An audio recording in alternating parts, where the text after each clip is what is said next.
안녕하세요. 레벨업 코리아 조장곤 변호사예요. 아, 방금 인사말 찍었는데요. 그래도 뭔가 회사 관련된 얘기 하나는 시작해야 되겠다 싶어서 주주분들 한미약품 많이 아시잖아요.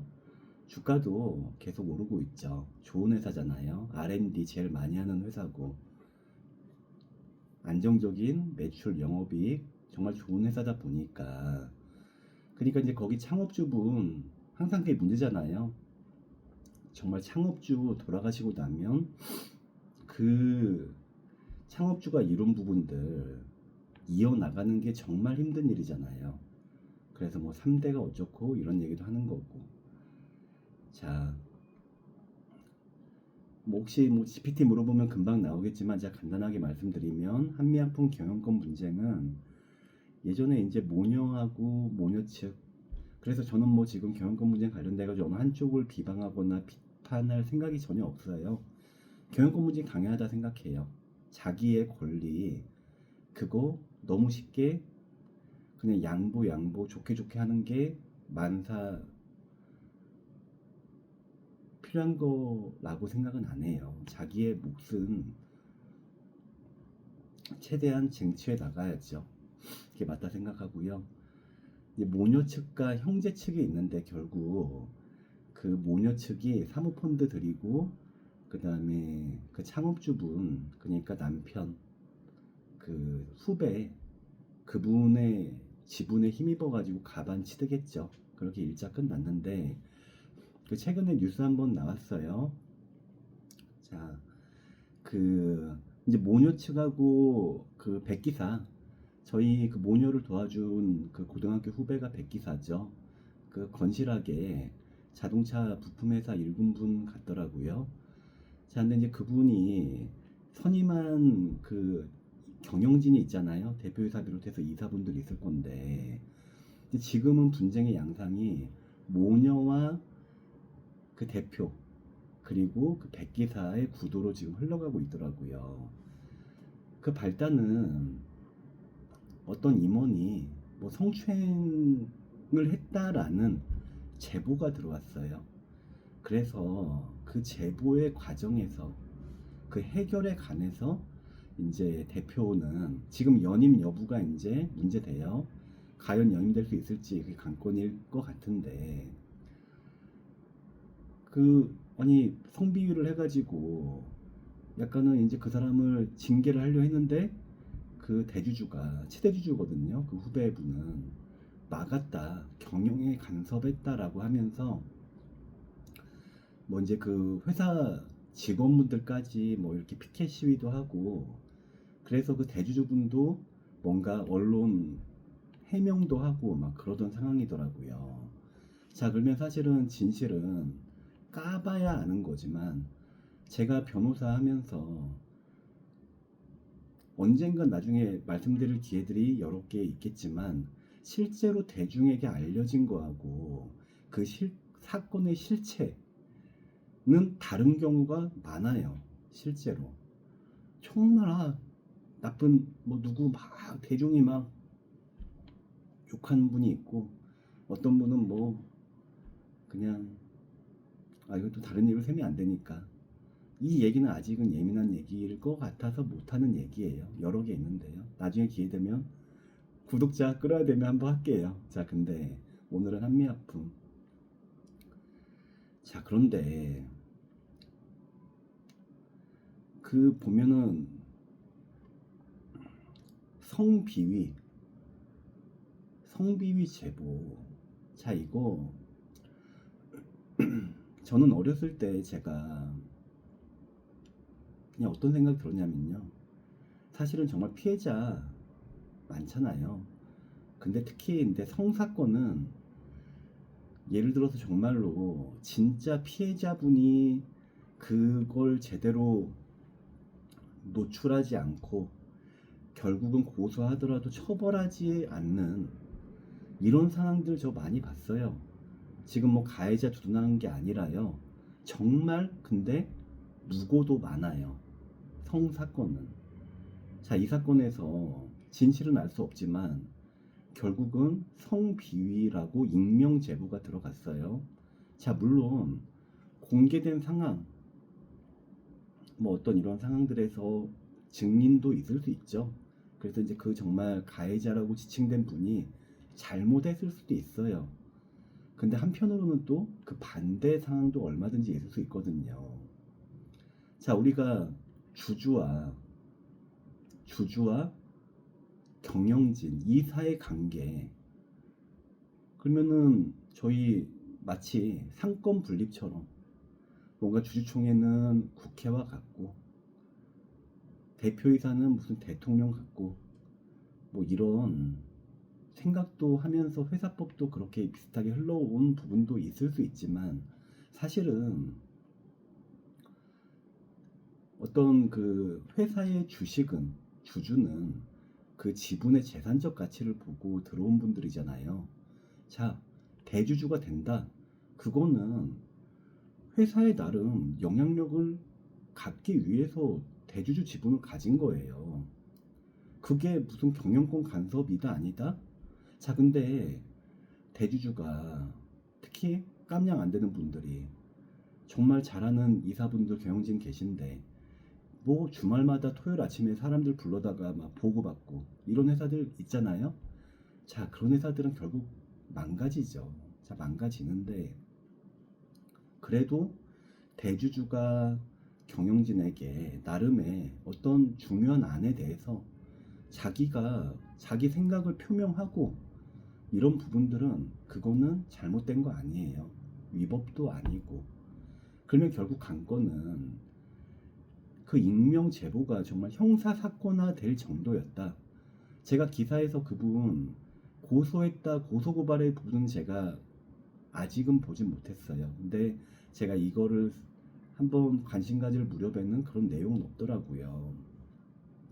자, 그러면 익명 제보는 사실은 필요하긴 하지만 여러 부분들을 생각해 봐야 되는 것 같아요. 예를 들어서 지금 2026년의 대한민국의 상황, 자,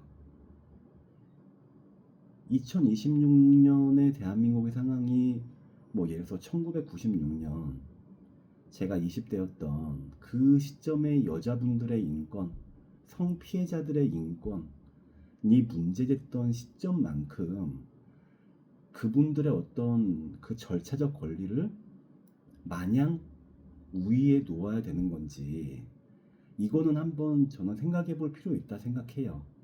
제가 고소를 하지만, 고소하면서 업으로 밥 먹고 살지만 고소만 한다는 건 아니죠. 고소도 하는 거죠. 자, 그런데 고소는 얼마든지 일방적인 경우가 꽤 있어요. 그래서 한편으로는 정말 마음 좋은 분들, 이 정도는 그냥 저는 술 먹었으니까 넘어가는 분들도 정말 계시기도 하고. 근데 이제 그래서 정말 우리가 들춰내야 되는 부분이 있고, 한편으로는 근데 익명 제보, 국민신문고 이런 거 필요해요.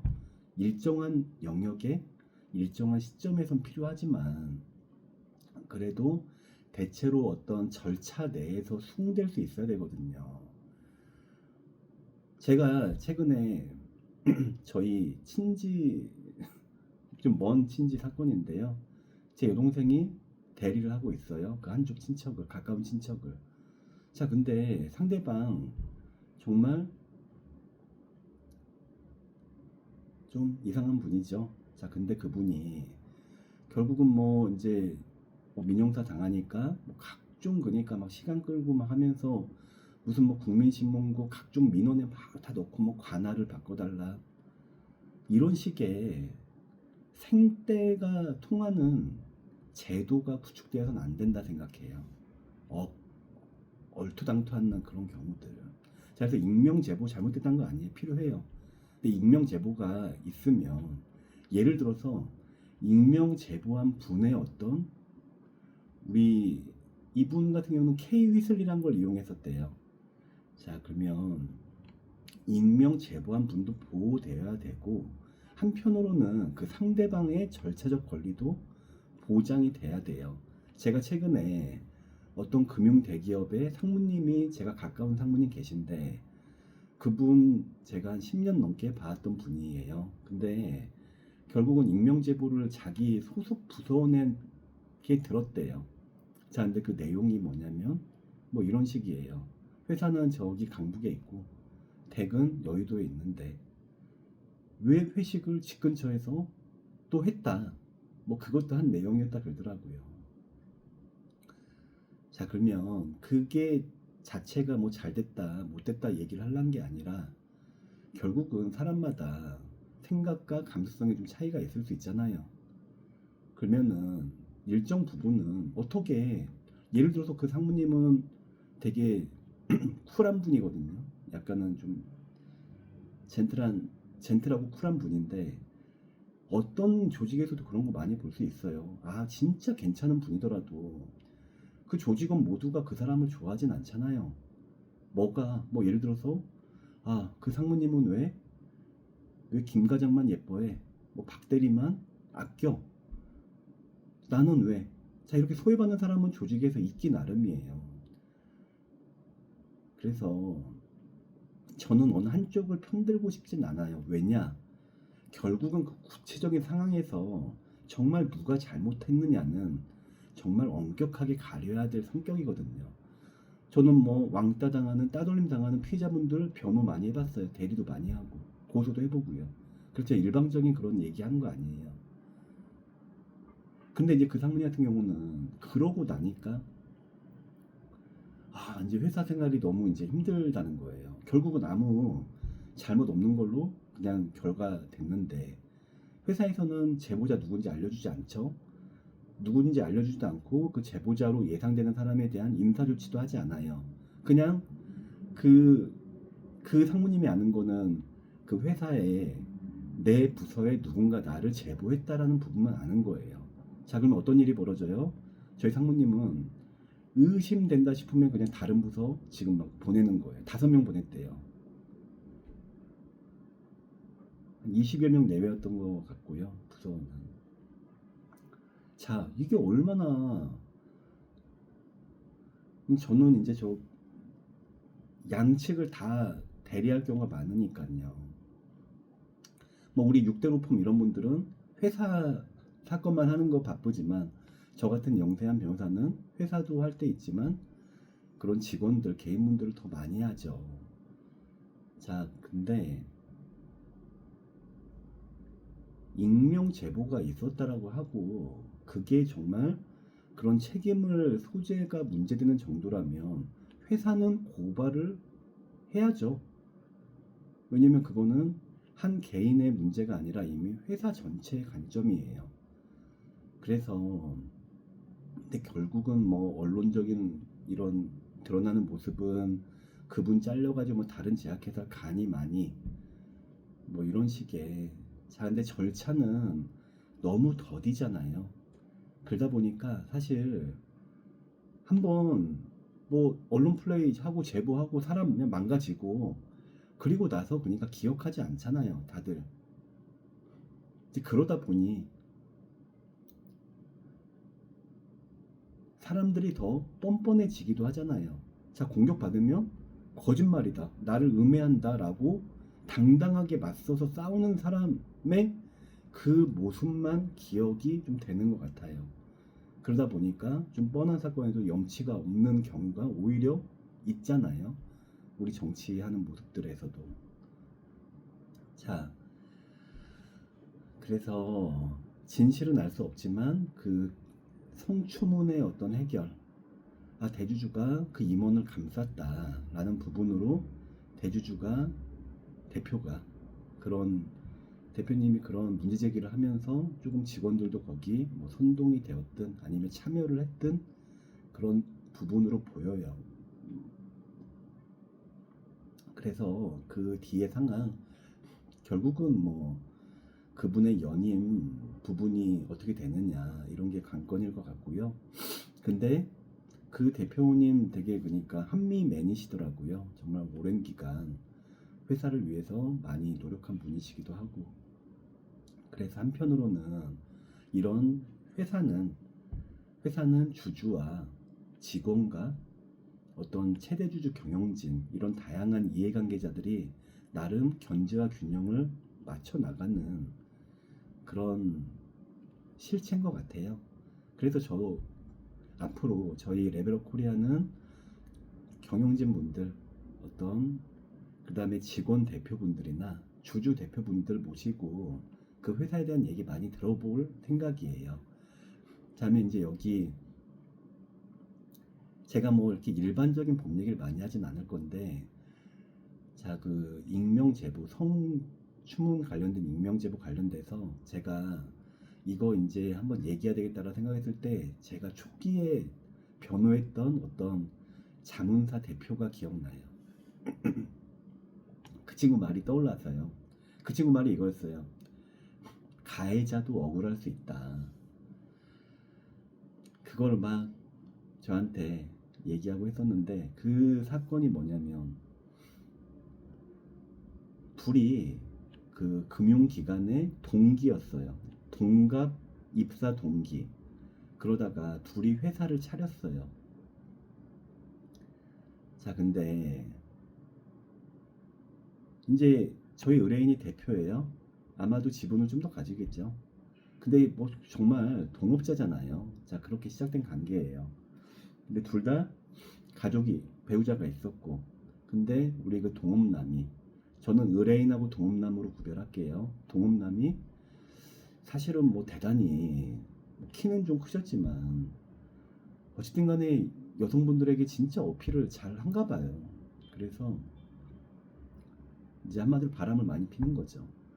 자, 근데 바람을 피는 거는 뭐 개인의 그걸 수 있는데 문제는 이분들이 내외가 친하고 가족 모임도 하는 정도, 막 그러니까 상대 친구 배우자한테 전화도 할 수 있는 이런 식의 상황이 되다 보니까 이 동업자가 우리 의뢰인에게 거짓말을 많이 시켜요. 출장 간다고. 그래서 자꾸 거짓말을 하게 되죠. 뭐 늦게 가는 일, 뭐 어디 뭐 좀 몇박하는 이런 상황에서 거짓말을 하게 되니까 우리 의뢰는 이제 올라가죠. 자, 근데 이제 거기 그 기장을 보던 그 업체에 관련된 그런 다른 분하고 그 자기 회사 내에서 이제 섹스를 한 게 알게 됐어요. 저희 의뢰인이. 이제 그러다 보니까 이제 거기서 이제 폭발을 한 거죠. 그래서 그 동업자 주먹을 얼굴을 가격하고 엄청 욕설을 하게 된 거죠. 욕을 하고 뭐 자, 근데 우리 의뢰인의 육두 문자가 꽤 인상적이었나 봐요. 자, 근데 어떻게 됐냐면 상황은 동업자가 이제 형사고소하죠. 나 직원인데 맞고 모욕당했다. 폭언가 폭행가 막 이렇게 당했다라고 하면서 형사고소를 하고 그 고소를 했는데 이제 그 우리 제가 이제 초반에 변호를 좀 하다가 그 우리 의뢰인 처가가 조금 뭐 재력이 있으신가 봐요. 그래서 그때 이제 검찰에서 가장 핫한 검찰 정관 변호사님을 해서 그 변호를 선임을 한 거죠. 변호사님을. 그래서 이제 그 변호사님이 거기 검찰 지검장 찾아가가지고 인사도 드리고 사건 얘기도 하고, 자, 그런 거 아니겠어요? 그런 높은 정관분들은 약간은 위에 분들 이렇게 인사 정도 하면서 좋은 말 해주면 일은 거기 고용 변호사들 다 하는 거 아니겠습니까? 사실 물론 너무 이렇게 일반화하면 안 되겠죠. 직접 페이퍼도 봐주시는 파트너 분들도 계실 거라 생각은 해요. 자, 그런데 그때 담당 검사가 수석 검사였어요. 그러니까 부장은 안 되고 평검사 중에 가장 경력이 높은, 근데 이제 처음부터 검사란 분도 아니고 변호사를 하다가 검사가 된 분이었는데, 그분이 제가 바로 옆에 있는 상황에서 전화를 받아서 다 들었던 내용이거든요. 우리 의뢰인한테 전화를 해요. 전화를 해서 그 검사님이 한 얘기가 이거 뭐 아동용, 이제 욕을 막 하죠. 야이 뭐뭐 새끼야, 너 네가 그렇게 돈이 많아? 이 새끼야 뭐 너 당장 합의 안 해오면 너 쳐놓을 거야. 이게 우리 검사님이 우리 의뢰인한테 하던 말이었죠. 되게 키 크고 거만한 분인데 우리 의뢰인이 손을 막 덜덜 떨면서 막 전화를 받아요. 그래서 저는 이제 막 증권사 막 나온 그런 개업 변호사, 그냥 뭐 막변이라 해야 되나요? 저 같은 사람을. 근데 이제 되게 막 그냥 그렇게 정관 변호사님들 뭐 선임했다고 하니까 저는 사건에서 그냥 뗐었는데 뭐 이렇게 다시 부탁하니까 그 알량한 자존심에 제가 보수도 안 받고 그 사건 이후의 상황, 합의 보는 사항을 제가 처리했었거든요. 그래서 결국은 그 상대편 변호사님 사무실에 비 오는 날 제가 서초동 약간 그때 우산 없어가지고 좀 기억이 많이 나요. 결국은 이제 회사 지분을 그러니까 동업남도 많이 갖고 있었죠. 그 지분을 엄청나게 비싸게 대사오는 걸로 고소 취하는 걸로 상황은 마무리됐었거든요. 근데 저희가 함부로 책임 있는 피해자라는 얘기를 함부로 쓰면 안 되죠. 왜냐면 피해자를 정말 피해자인데 2차 피해를 만드는 경우도 많잖아요. 근데 한편으로는 분명 책임 있는 피해자들도 왕왕 많아요. 그래서 가해자도 때로는 억울할 수도 있다 뭐라는 얘기를 하는 건데, 이제 그분 같은 경우는 정말 그분이 뭐 궁금한 와인가 뭐 이런 것도 나왔었거든요. 뭐냐면은 막 욕하고 막 욕하는 녹음이 그러니까 방송에 나왔어요. 아니 실제로 그렇게 막 욕해대는 대표도 실제 있다고는 들었어요. 알 수 없잖아요. 저는 아직은 개인적으로 경험 못했는데 사건으로도 막 욕하는 대표의 폭행과 폭언이 막 문제된 사건을 저는 아직은 못 해보긴 했는데요. 물론 있을 거야. 있겠지만 그런데 방송 나오니까 얼마나 이렇게 끌려가요. 제가 일반적인 법률 얘기는 많이 안 할 거니까 오늘 생각난 김에 이런 구도에 관한 얘기들 좀 몇 번 하면, 예를 들어서 이제 결국 이혼으로 연결된 사건이에요. 저희 의뢰인은 처음에는 이제 같은 회사, 작은 회사, 어떤 회사까지 얘기하면 혹시 좀 특정이 될까 모르겠는데 이 정도는 괜찮을 것 같아요. 화장품 회사였어요. 그래서 저희 의뢰인은 조금 지분도 좀 있는 느낌의 화장품 회사 부장, 그 다음에 근데 결혼 안 했죠. 미혼이었죠. 근데 상대 여자분은 아이가 있는 이혼녀였어요. 돌싱이었죠. 근데 둘이 결혼을 했어요. 애도 낳고. 자, 근데 이제 처음 뭐 이렇게 남자가 행세하다가 결국 그 회사 접고, 근데 이제 남자는 그래서 막 트럭 사가지고 벌이하고 다니는데 여자분은 우연한 기회로 그 유사 투자, 보통 이렇게 막 유튜브 나와가지고, 근데 그분은 좀 무슨 파생 거래를 가르쳐주는 그런 걸로 돈을 잘 벌었대요. 근데 그분 약간 뭐 메이크업 같은 거 해주면서 돈을 좀 만지기 시작했대요. 그러면서 이제 부부관계도 좀 더 악화된 것 같은데, 이제 문제된 날 결국은 그 남자가 그 여자의 이제 전 남편과의 아이가 있는데 그 아이를 이제 혼내게 되는 일이 생겼나 봐요. 근데 이제 그 여자분이 이제 술 먹는 상황에서 왜 쟤만 혼내냐, 네 새끼는 뭐 이제 이렇게 되는 거죠. 그래서 결국은 막 난리가 나요. 난리가 나는데 이걸 얘기를 다 하면 좀 그렇고, 결국은 이제 뭐냐면 그 여자분은 좀 술 먹고 들어오면 겉옷은 막 벗어제끼는 그런 경향이 좀 있던 것 같아요. 그래서 그 아들이 뛰어나가니까 이 여자분이 속옷바람으로 집 밖을 뛰쳐나가게 돼요. 근데 이제 거기서 이 여자분의 멘트가 살려주세요, 살려주세요. 남편이 폭행을, 아이들에게 폭행을. 그래서 실제로 저희 의뢰인 말에 따르면 진실은 알 수 없죠. 항상 진실은 알기 어려운 거지만 그 두 분가의 아이한테 경찰 오면 아빠가 이렇게 폭행을 했다라는 이런 얘기를 해라 라고 아이한테도 강요를 했다 하더라고요. 자, 근데 요새 이제 변호사님이 하도 많아서 법적인 조력을 잘 받아서 그런지 그분이 그러니까 이혼 딱 전에 어떤 가정 폭력으로 그러니까 몰고 가면서 남자를 코를 잘 꿰어요. 근데 그 남자분이 초기 대응을 잘해서 되는데 돈도 아깝고 변호사 선임할 돈도 마땅치 않다 보니까 초기에 그러니까 명령을 받아버린 거예요. 그런 식의 상황들 조금 이게 잘못하면 하는 대로 안 하면 안 하는 대로 억울한 상황이 있는 포인트가 실제로 많이 봐요. 그래서 항상 가해자도 억울할 수 있다라는 부분이 그냥 우리 말하면은 막 욕먹을 말 워딩일 수 있지만 그게 사실 그런 경우가 왕왕 많아요. 그 얘기는 할 수 있겠고요. 그래서 저희 저 구독해 주실 여러 많은 분들 앞으로 해주시는데 저는 합리적인 사람이 많아지는 대한민국 되면 좋겠어요. 물론 자기의 어떤 기호나 취향이나 어떤 정신은 다 있을 수 있어요. 그런데 너무나 극과 극으로 좀 달리는 부분이 저는 조금 우려되기도 해서 합리적인